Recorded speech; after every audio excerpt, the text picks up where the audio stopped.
So let's resume regarding small and medium enterprise. में आपको बता रहा था small and medium enterprises as mention in the income tax ordinance 2001। इसके लिए मैं आपको अर्ज कर रहा था कि इसमें दो कंडीशंस हैं जो कि पूरी होनी चाहिए, जिस सो डैट कि एक जो कंपनी है वो स्मॉल, सॉरी आप पर्सन जो है, क्योंकि पर्सन की बात हो रही है। स्मॉल कंपनी में कंपनीज थी, यहाँ पे पर्सन जो है वो होता है।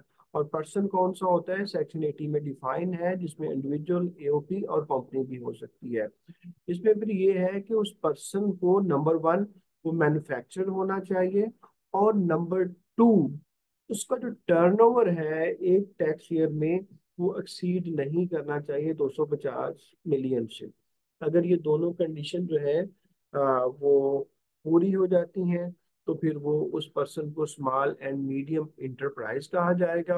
और स्मॉल एंड मीडियम इंटरप्राइज होने की वजह से उसको टैक्स के अंदर हर तरह का बेनिफिट्स मौजूद हैं, वो अवेल कर सकता है। जैसे कि उसकी टैक्स की लायबिलिटी कम होगी as compare to normal tax. इसके लिए इन्होंने स्पेशल एक रिलैक्सेशन दी थी। क्यों? क्योंकि जो मैन्युफैक्चरर होते हैं ना किसी भी कंट्री में, वो बड़े इंपॉर्टेंट होते हैं, क्योंकि मेन बिजनेस से रिलेटेड इकोनॉमिक एक्टिविटीज है ये कर रहे होते हैं। ये रॉ मटेरियल को कन्वर्ट कर रहे होते हैं फिनिश प्रोडक्ट में। तो ये था जी स्मॉल एंड मीडियम इंटरप्राइजेज। एक ऐसे पर्सन को कहा जाता है, पर्सन सेक्शन 80 में डिफाइन है।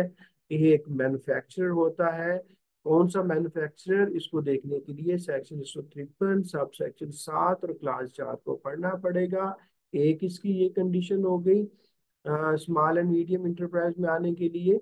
और दूसरी कंडीशन कि उसका जो सालाना टर्नओवर है वो 250 मिलियन से ज़्यादा नहीं होना चाहिए। अगर ये दोनों कंडीशन पूरी होती हैं तो फिर ऐसे पर्सन को स्मॉल एंड मीडियम इंटरप्राइज कहा जाएगा। और ये है जी वो सेक्शन 153 सब सेक्शन 7 क्लास 4, जिसमें बताया गया हुआ है कि मैन्युफैक्चरर का मतलब क्या है।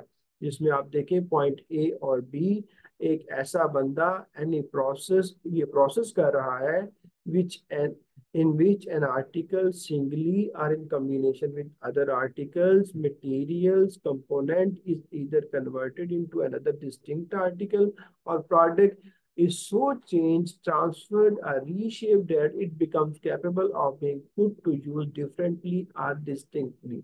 तो इससे बड़ा क्लियर हो रहा है कि अगर एक बंदा ऐसा अमल कर रहा है जिस अमल की वजह से एक आर्टिकल में चेंज हो जाती है, उसका इस्तेमाल बदल जाता है, उस बंदे को मैन्युफैक्चरर कहा जाएगा। या एक बंदा एक ऐसा प्रोसेस कर रहा है जिसमें वो चीज़ों को असेंबल कर रहा है, मिक्सिंग कर रहा है, कटिंग कर रहा है, या प्रिपरेशन ऑफ गुड्स कर रहा है किसी और ही मैथड, किसी भी वो मैनर में, तो उसको भी फिर मैन्युफैक्चरर कहा जाएगा। तो बात यहाँ पे खत्म हुई। स्मॉल एंड मीडियम एंटरप्राइज के लिए दो कंडीशंस का पूरा होना जरूरी है कि एक बंदा मैन्युफैक्चरर हो। मैन्युफैक्चरर की डेफिनेशन 153(7)(4) में मौजूद है। और दूसरा उसका टर्नओवर जो है वो एक्सीड नहीं करना चाहिए 250 मिलियन से। तो यहाँ पे मैं आज फिर एंड करता हूँ। इंशाल्लाह बाकी जो है फिर हम लेटर ऑन डिस्कस करेंगे चीज़ों को।